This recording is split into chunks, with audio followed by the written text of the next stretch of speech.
सबसे पहले डॉक्टर अनिमेश, आपसे मैं ये समझना चाहूँगी कि इंटीग्रेटेड ट्रीटमेंट को आप किस तरीके से देखते हैं? क्या आपको लगता है कि एलोपैथी, आयुर्वेदिक और होम्योपैथी इन तीनों को मिलाकर एक इंटीग्रेटेड ट्रीटमेंट सिस्टम हम बना सकते हैं? बिल्कुल, और मैं ये बताना चाहूँगा कि इंटीग्रेटेड सिस्टम ऑलरेडी बना हुआ है।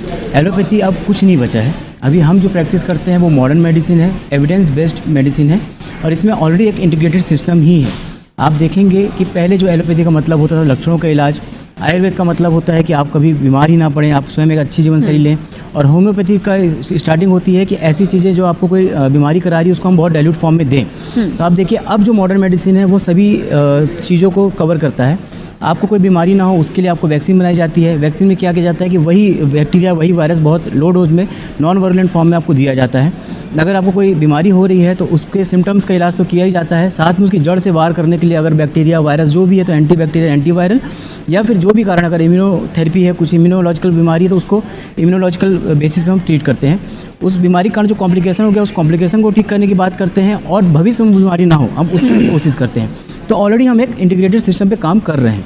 इसमें मैं एक और चीज़ जोड़ना चाहूँगा कि कई बार लोगों के मन में यह वहम होता है कि तथाकथित एलोपैथी, मैं बार बार कहना चाहूँगा एलोपैथी अब खत्म हो चुकी है। जो प्रैक्टिस है ऑलरेडी इंटीग्रेटेड सिस्टम पे मॉडर्न मेडिसिन है। आप इसमें देखिए कि जितनी भी दवाइयाँ आपके पास है, लोगों को आश्चर्य होगा, सबसे कॉमन दवाई जो हर घर में मिलती है, पहले जो डिस्प्रिन या एस्प्रिन के नाम पे आती थी, जो पेन किलर के तौर पे हम यूज करते थे, और अब इकोस्प्रिन के नाम पे आप देखेंगे कि लगभग हर घर में किसी न किसी व्यक्ति को खून पतला करने की दवाई चल रही है। ये कहाँ से आई? ये 200 साल पहले एक पेड़ से खोजी गई थी। इसके अलावा क्रिकेट का बैट जिससे बनता है, विलो ट्री, उससे ये दवाई खोजी गई थी। मेटफॉर्मिन शुगर की दवाई, वह भी पेड़ से आई हुई है। शुगर की कितनी सारी दवाइयाँ हैं जो किसी छिपकली की लार से किसी चीज़ों से आई हुई है। कैंसर की दवाइयाँ, इस जब भी बहुत पहले बहुत अच्छा सेशन कैंसर पे चल रहा था, कैंसर की कितनी सी दवाइयाँ हैं जो आपके आसपास की चीज़ों से आई हुई है। सदाबहार का पेड़, जो एक सदाबहार का फूल आपके घरों में खिलता है, उससे विल्क्रिस्टिन, विनब्लास्टिन जैसी दवाइयाँ बनती हैं जो लिम्फोमा, ल्यूकेमिया में काम आती हैं। वैसे ही एक यू ट्री होता है, उससे आपका पैक्सीडेक्सेल बनता है जो कि आपका ब्रेस्ट कैंसर की दवाइयों में काम आता है। तो ऑलरेडी हम एक इंटीग्रेटेड पैथी में चल रहे हैं। 2015 का मेडिसिन का जो नोबेल प्राइज़ मिला था वो चाइनीज़ हर्बल मेडिसिन वाले को मिला था, जिसने चाइनीज़ हर्बल पद्धति से मलेरिया की दवाई खोजी थी, जो आज भी काम हो रही है, आर्टेमिसिन।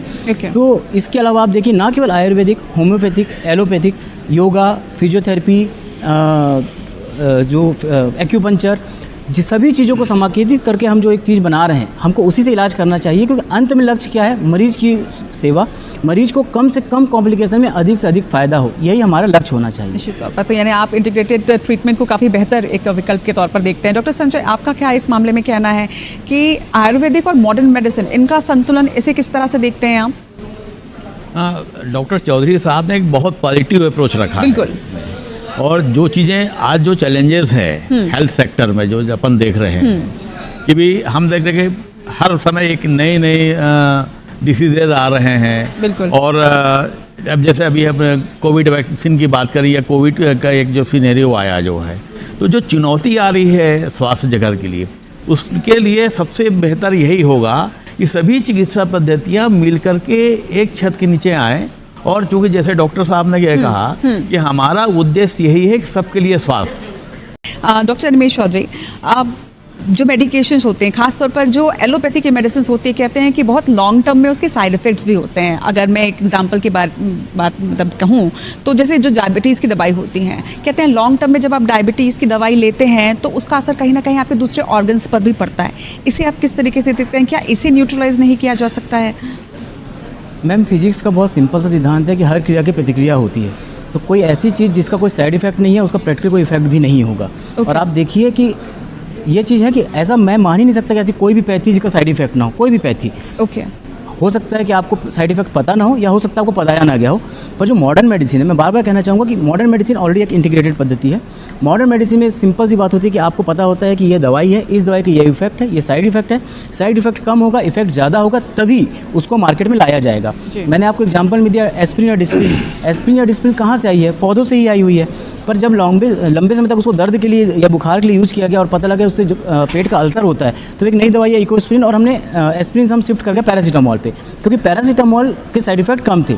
आप देखिए गोल्ड या जो स्वर्ण भस्म होती है, पुराने समय में जब मैं MBBS में आया था तब स्वर्ण भस्म आर्थराइटिस का एक प्रमुख उपाय था। इवन होम्योपैथिक में भी ऑरम मेटेलिका के नाम से अभी भी जॉइंट पेन में हम स्वर्ण भस्म देते हैं। आयुर्वेद में स्वर्ण भस्म था, एलोपैथी में स्वर्ण भस्म था। फिर पता लगा कि लंबे समय तक स्वर्ण भस्म देने पर किडनी पर इफेक्ट आता है, उससे बेहतर दवाइयाँ आई, हम शिफ्ट हो गए। तो लगातार दवाइयाँ चाहे किसी भी पैथी की हों, मलेरिया की दवाइयाँ भी जी थी, पहले कुनैन की छाल से क्लोरोक्विन बनता था, अब आर्टिमिसिन बनता है, दोनों ही पेड़ की छाल से बन रहे हैं, जिसका कोई ना कोई साइड इफेक्ट होता ही था।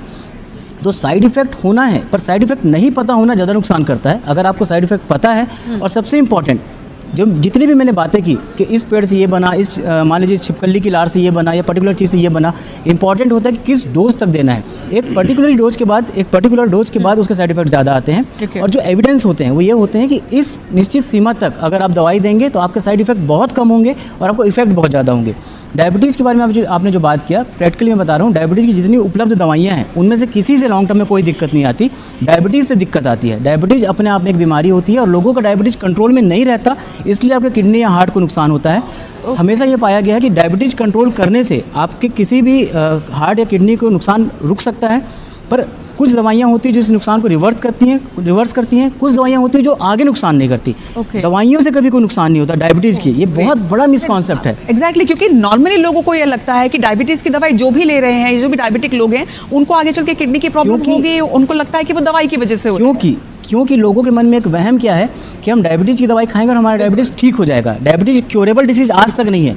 डायबिटीज़ को हम कंट्रोल कर सकते हैं, पर समय के साथ डायबिटीज़ दीमक के जैसे आपके शरीर में अंदर बढ़ते जाता है। पुरानी जो दवाइयाँ थी वो सिर्फ शुगर कम करती थी, अब हम डायबिटीज़ रिवर्स कर पा रहे हैं। पर पुरानी दवाइयाँ शुगर कम कर रही थी, डायबिटीज़ को रोक नहीं पा रही थी, अब हम डायबिटीज़ रोक पा रहे हैं।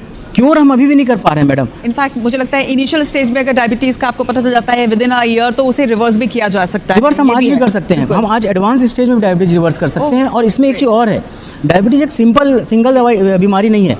डायबिटीज़ बहुत सारी बीमारियों का समूह है। आपको किस कारण से डायबिटीज़ है उस पर निर्भर करता है कि आपको डायबिटीज़ रिवर्स होगा कि नहीं होगा। तो डायबिटीज़ पे हमारा एक खास सेशन भी होने वाला है, उस पर डायबिटीज़ के बारे में और बेहतर तरीके से हम जानेंगे। रमेश, टू कंक्लूड मैं आपसे ये समझना चाहूँगी कि हम इंटीग्रेटेड ट्रीटमेंट के बारे में बात कर रहे हैं, लेकिन मरीज़ कैसे डिसाइड करे कि उसे किन के पास जाना है, कौन सा ऑप्शन उन्हें चूज़ करना चाहिए? शायद मेरे लिए एक कठिन प्रश्न है, क्योंकि मरीज को कैसे डिसाइड करना है। मरीज को आइडिया होता कि उसको क्या इलाज मिलना है तो कैसे जा पाता। लेकिन कई बार हमने देखा है कि ये मतलब जो बीमारी उन्हें होती है उसका बेहतर विकल्प एलोपैथी में है या होम्योपैथी आयुर्वेदिक में है, लेकिन चुनाव किसी दूसरी फील्ड का कर लिया और इसकी वजह से कहीं ना कहीं बहुत गंभीर परिणाम निकल कर सामने आता है। मैं इसको आपको 2 छोटी कहानियों के दौर पर बताता हूँ, हम सबको इसमें सम्मिलित हो जाएंगे। जो मिथ क्या है कि जैसे आपने बोला कि आयुर्वेद स्लो काम करता है, होम्योपैथ स्लो काम करता है। मैं आपको 2 बहुत छोटी एग्जांपल देता हूँ जो हमारे आसपास है। एक रामायण की कहानी देता हूँ, एक शिव पुराण की कहानी देता हूँ। शिव जी ने हालाहल विष पिया और उनको दिक्कत हुई, उनको धतूरा और बाकी सब चीज़ें चढ़ाई गई। धतूरे में एट्रोपिन होता है, और एट्रोपिन आज की डेट में जब कोई किसान कीटनाशक पी के आता है तो उसको एट्रोपिन दिया जाता है। जब शिव जी को धतूरा दिया गया तो उन्होंने इमरजेंसी ट्रीट हुआ। शिव जी का हालाहल विष को रोकने के लिए धतूरा इमरजेंसी ट्रीटमेंट था। लक्ष्मण को शक्ति बाण लगा, सुषेण वैद्य बुलाए गए लंका से, और सुषेण वैद्य ने बोला संजीवनी लेके आओ, सूर्योदय से पहले तक 24 घंटे के अंदर आना था। और शक्ति बाण का ट्रीटमेंट संजीवनी बूटी के द्वारा भी इमरजेंसी ट्रीटमेंट था। 2-3 चीज़ समझिए आप। पहली बात कि इमरजेंसी ट्रीटमेंट सब में है, पर सबसे इंपॉर्टेंट आपको विशेषज्ञ की सलाह की ज़रूरत है। आप किसी भी पैथी के पास जाइए, सोशल मीडिया से सलाह मत दीजिए, आप उसके एक्सपर्ट के पास जाइए जो उसके ट्रेंड डॉक्टर हैं और डिग्री वाले डॉक्टर हैं, सामान्य भाषा में बोलो। दूसरी बात, राम जी वाले कहानी में आप रामायण में देखिए, राम जी ऐसा नहीं कोई जंगल में रह रहा है या किसी को प्रैक्टिस की आदत है तो प्रैक्टिस कर सकता है। राम जी ने सुग्रीव से, हनुमान जी से या जामवन से नहीं बोला, उन्होंने सुषेण वैद्य को बुलाया, एक्सपर्ट की सलाह ली। तो आपको एक्सपर्ट की सलाह लेनी है। उन्होंने बोला कि सूर्योदय से पहले लाना है तो सही समय पे दवाई देना है। आप किसी के पास भी जाइए, कौन सी दवाई चल रही है, सही समय है कि नहीं, उसके साइड इफेक्ट है कि नहीं। अगर साइड इफेक्ट संजीवनी बूटी का नहीं होता तो लक्ष्मण के अलावा सबको देते। लक्ष्मण उससे जिंदा हो चुके थे, एक साबित बूटी थी कि वो लक्ष्मण को जिंदा कर सकती है, पर बाकी किसी सैनिक को नहीं दी गई। संजीवनी बूटी के भी साइड इफेक्ट हो सकते हैं। तो हर पैथी के, हर दवाई के साइड इफेक्ट हो सकते हैं। डोज आपको सही होना चाहिए, समय सही होना चाहिए, और आप अपने डॉक्टर पे भरोसा कीजिए। बस किसी भी सोशल मीडिया, जैसा कि सभी यहाँ कह रहे हैं, अध कचरा नॉलेज पे मत जाइए, सही विशेषज्ञ के पास ही जाइए। बिल्कुल। तो हम